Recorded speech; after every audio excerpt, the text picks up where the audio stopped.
Assalamualaikum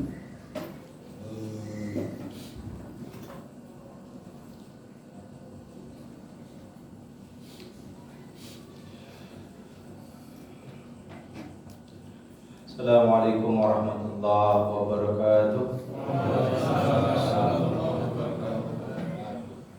Alhamdulillah. Salatu wassalamu ala Rasulillah wa ala alihi wa sahbihi wa mawalah. Wa la hawla wa la quwwata illa billah. Segala puji bagi Allah yang sampai ke malam 19 ini. 19 ya. Allah masih memberikan kita nikmat iman, Islam, sehat walafiat.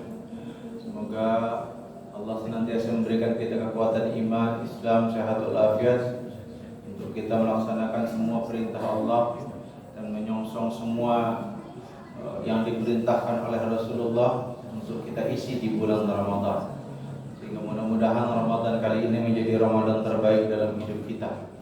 Terbaik dengan indikator semakin baiknya kewajiban-kewajiban kita dan semakin banyak ibadah sunnah yang kita lakukan di bulan Ramadan. Dan yang tak kalah pentingnya adalah perubahan dalam diri kita yang kita capai dari pendidikan Allah Subhanahu wa taala melalui ibadah saum Ramadan. Pada kesempatan yang singkat ini Al-Fakir Junaidi Putra hanya ingin membahas satu surah yang sangat penting yang semua kita pasti hafal. Tapi bukan kajian tafsir. Ini bagian kesimpulannya aja. Kajian tafsirnya bisa 1 jam. Ini kita langsung ke bab kesimpulan.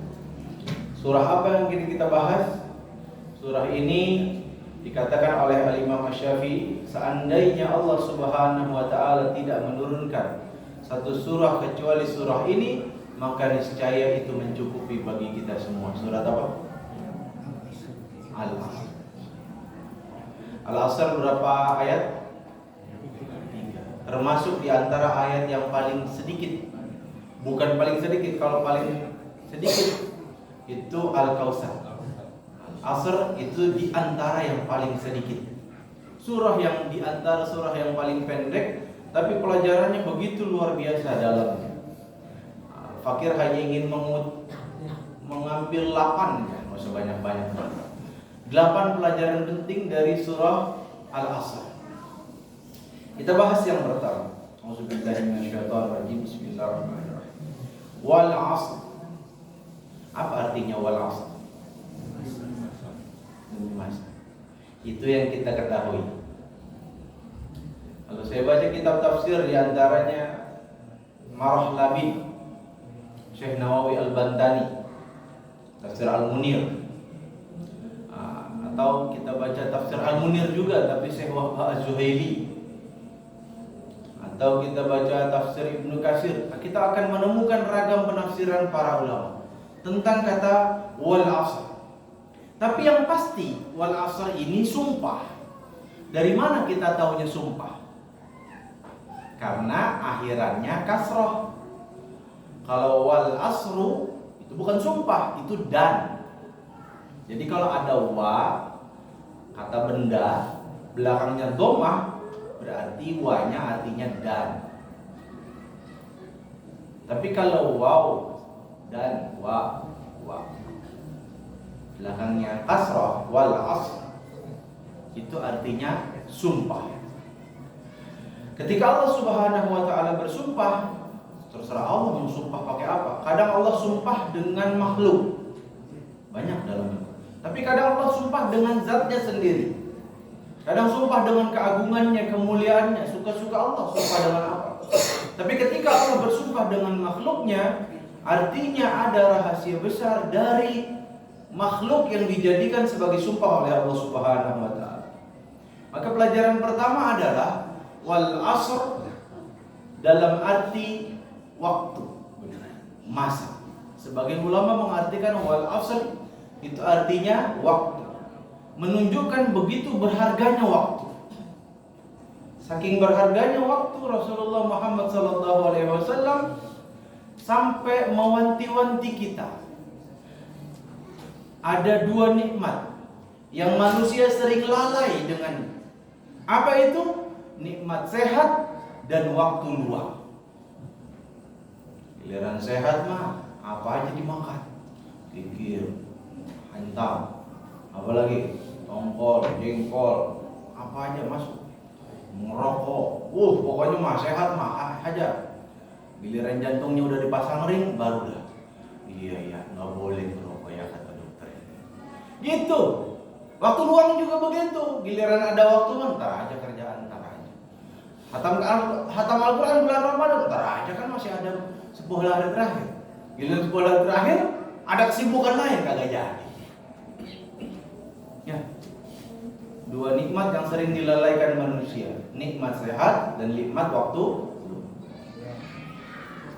Makanya Allah Subhanahu wa taala bersumpah dengan waktu agar kita memanfaatkan waktu semaksimal mungkin. Dalam peribahasa Arab dikatakan al-waktu kasayf. Waktu itu seperti pedang. Pedang itu kalau nggak melukai orang, melukain yang punya. Kalau yang punya nggak bisa main pedang. Kalau pepatah bahasa Inggris, time is money. Waktu adalah uang. Hanya orang Barat yang mengerti akan hakikat hidup, mereka nggak mau buang-buang waktu, killing time. Karena bagi mereka uang itu sangat berharga. Yang kedua pelajarannya adalah wal asr.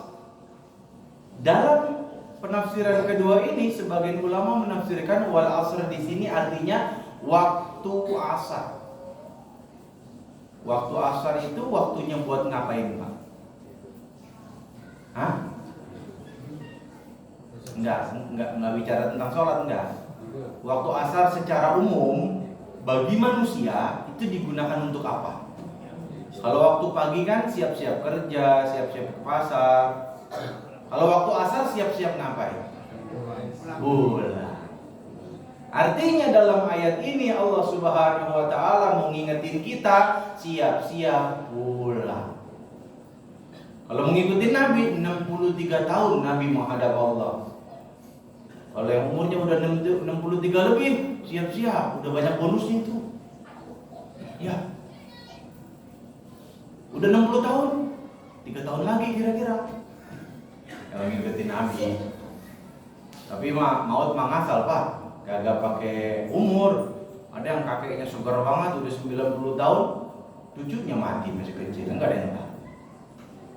Maut mah kagak pakai absen. Kalau pakai absen kasihan yang namanya Ahmad, Abdul, mati duluan dia kasihan. Yang kasihan yang namanya Z, kagak dia nguburin, orang udah pada mati. Maut mengacak. Cuma Allah mau ngingetin kita bahwa semua manusia pada hakikatnya berada pada status yang sama, akan kembali kepada Allah. Jangan menyangka kita di dunia ini selama-lamanya, enggak. Orang kaya mati, orang miskin mati, raja-raja, rakyat biasa, Jokowi, rakyatnya, semuanya, Masya Allah, mati semuanya, Pak. Mau yang korupsi, nggak korupsi, mati. Mau soleh, mau salah, mati. Masalahnya cuma satu, kita siap nggak kalau mati itu menjemput. Bukan perkara sakit matinya doang, perkara pertanggungjawaban abis mati itu doang. Sholat kagak pernah, amal soleh pas-pasan, tiba-tiba mati. Nekat. Baca Quran jarang-jarang, sama istri kagak baik, sama tetangga nyari masalah mulu, mati. Nekat. Orang di mana-mana mau mati itu kayak orang mudik. Siap. Siapa yang paling jauh kampungnya di sini, Pak? Siapa? Ada yang dari luar pulau, Kalimantan, ada Kalimantan. Makassar. Bapak mana, Pak? Kalimantan mana, Pak? Nggak mungkin kan orang ke Kalimantan Timur cuma bawa baju sama kaos oblong doang. Pasti nyiapin duit, nyiapin bekal, pakaian, tiket. Orang dalam, ya orang buat yang kenal kapal laut segala macam, pasti siap-siap. Kalau orang mau Kalimantan Timur, temen kagak punya, kendaraan kagak ada, cuma punya kaos oblong, jalan kaki Kalimantan Timur, belum nyampe tengah laut, Pak, baru nyampe pinggir pantai udah dimakan, Pak. Minimal digodain menyirorogi dulu kali. Ya, jangan nekat. Makanya pelajaran kedua, Allah ingetin kita siap-siap kita semua pasti mati. Makanya kita doa, Allahumma inna nas'aluka bihusnil khatim. Matinya kapan terserah dari Allah dah. Yang penting matinya husnul khatim. Wa na'udzubika min su'il khatim. Dan kami berlindung kepadamu dari su'ul khatim. Mudah-mudahan kita matinya husnul khatimah semua. Dalam keadaan taat, dijaga sama Allah dari segala bentuk kemaksiatan. Yang ketiga, wal asr. Apa arti wal asr? Al asr di sini diartikan sebagai sholat asar. Kalau tadi waktu asar, sekarang sholat asar. Kenapa sholat asar? Sholat asar ini kalau dalam tafsir Ibnu Katsir ketika beliau menafsirkan ayat wa kadzalika ja'alnakum ummatan wasatan litakunu syuhada'a 'alan nas, beliau mengatakan di antara makna dari al-wusta, wasit wusta, itu sama seperti sholat al-wusta. Hafizu salawatikum wa salatil wusta. Spesial itu. Jagalah sholat-sholat kalian dan sholat al-wusta.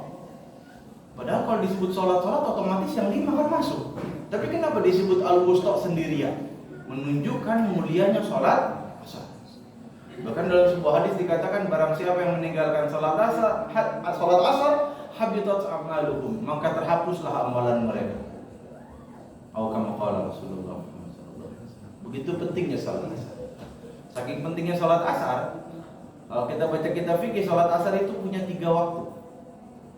Punya 3 waktu, bukan sholat asarnya ada 3 kali, bukan. Maksudnya ada yang melakukan di waktu ini, statusnya gimana, di waktu ini statusnya gimana. Ada pembahasan fikih, ntar kita bahas kapan. Yang keempat, Allah Subhanahu wa taala mengatakan innal insana lafi khusr. Inna udah pakai inna, pakai la lagi. Inna sesungguhnya, insan manusia, la benar-benar, fi pada khusr kerugian. Para ulama beda pendapat, apakah yang mendapatkan kerugian ini adalah cuma orang kafir, apa termasuk orang beriman? Sebagian kecil ulama mengatakan cuma orang kafir, tapi mayoritas ulama mengatakan termasuk orang beriman juga rugi. Kenapa? Karena nanti ada pengecualian. Kecuali nggak ada pengecualian, baru orang beriman nggak masuk di situ. Artinya apa? Artinya poin keempat pelajaran yang bisa kita ambil, kita harus berhati-hati menghadapi kerugian massal. Orang kan ribut masalah resesi dunia. Zaman dulu tahun 98 orang ribut masalah krisis moneter. Kenapa? Berkaitan dengan ekonomi. Takut semuanya orang rugi. Kalau ini bukan cuma urusan dunia, urusan akhirat lebih parah. Kalau sampai rugi, naudzubillah min dzalik, udah capek-capek hidup di dunia, di akhirat nyesal, naudzubillah min dzalik. Innal insana lafi khusr. Harus hati-hati kita sama apapun yang menyebabkan kita rugi. Lalu ada mustasna minhu, orang-orang yang dikecualikan dari orang yang rugi tadi. Siapa itu? 4. Pertama, illal ladzina amanu, kecuali orang yang beriman. Dari 4 karakter yang disebut dalam ayat ketiga, kenapa iman yang didahulukan? Kenapa iman yang didahulukan?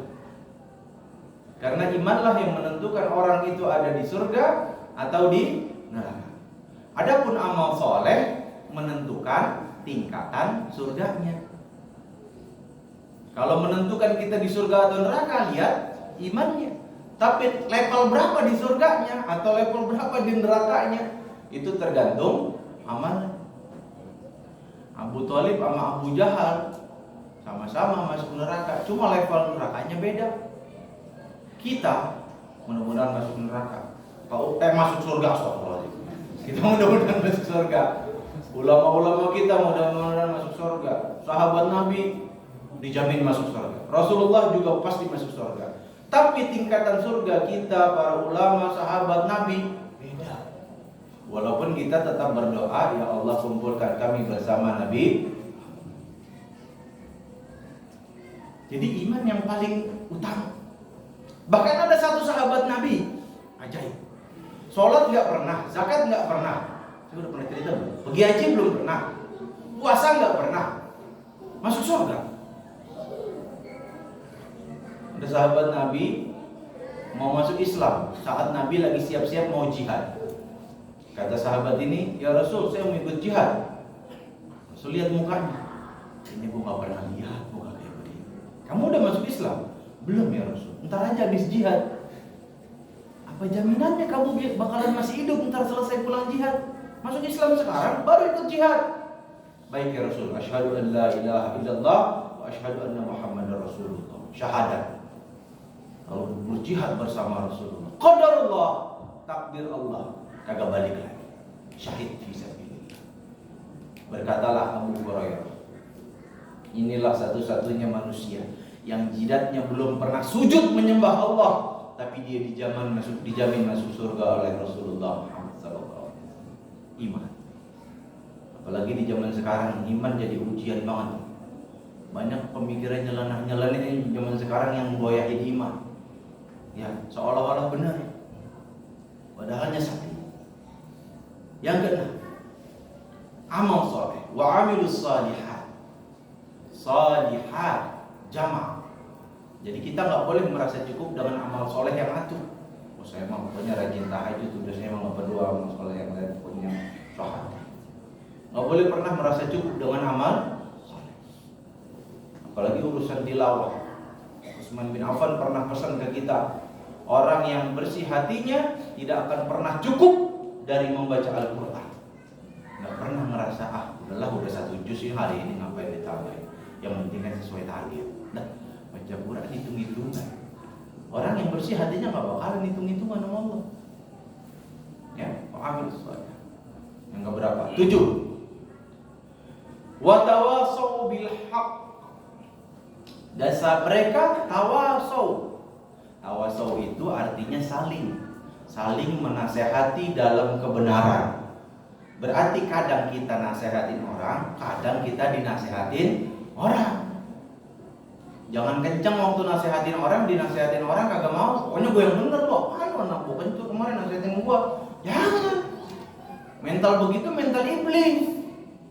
Tahu kenapa iblis nolak sujud kepada Nabi Adam untuk hormat? Padahal itu perintah Allah. Karena dia ngerasa Adam itu anak baru kemarin sore, gak pantas nasihatin gua, udah tua. Tuh. Jadi tawasau bil haq, kadang kita nasihatin orang, ingetin orang, kadang kita diingetin orang. Namanya juga manusia. Gak ada di antara kita yang maksum.